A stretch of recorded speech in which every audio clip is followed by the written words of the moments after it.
August 2 దాకా వేచి చూస్తాం. మీరు గనక ఆగస్టు 2 లోపల నిర్ణయం తీసుకొని పంపు లాంచ్ చేయకపోతే, నీళ్లు ఎత్తిపోయడం ప్రారంభించకపోతే 50,000 మంది రైతులతో మేము మా కేసీఆర్ గారి నాయకత్వంలో, మా పార్టీ నాయకత్వంలో మేమే వస్తాం. పంపులు మేమే ఆన్ చేస్తాం. రైతులకు ఎట్లా నీళ్ళు ఇయ్యాలో చూపెడతామని చెప్పి కూడా మా పార్టీ తరఫున చెప్తా ఉన్నాం.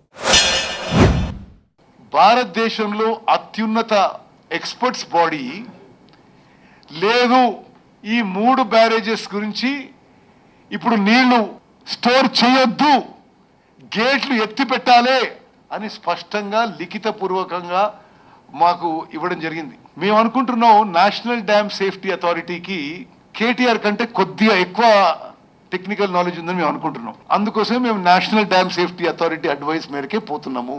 వాళ్ళు చెప్పే విధంగా చేస్తే మరి వాళ్ళకి బ్యారేజీలు కొట్టుకుపోయి కింద ఇంకా నష్టం జరగాలందో ఏముందో కానీ, అదే మేడిగడ్డ బ్యారేజ్లో వాళ్ళు చెప్పినట్టు ఫుల్ స్టోరేజ్ పెట్టి పంపింగ్ చేస్తే బ్యారేజ్ ప్రమాదవశాత్తు ఏమైనా జరిగితే కింద ఆస్తి నష్టం, ప్రాణ నష్టం, అదేవిధంగా పూర్తయిన సమ్మక్క సారక బ్యారేజ్ కొట్టుకపోతుంది, సీతారాం సాగర్ ప్రాజెక్ట్ డ్యామేజ్ అవుతుంది, దారి పొడవున 44 ఊర్లు పూర్తిగా డ్యామేజ్ అవుతాయి, భద్రాచలం టౌన్లో పూర్తిగా నీళ్ళతో నిండిపోతుంది.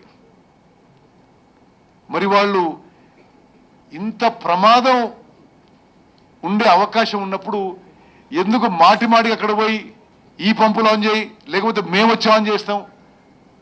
అసలు నాశనం చేసింది మీరే.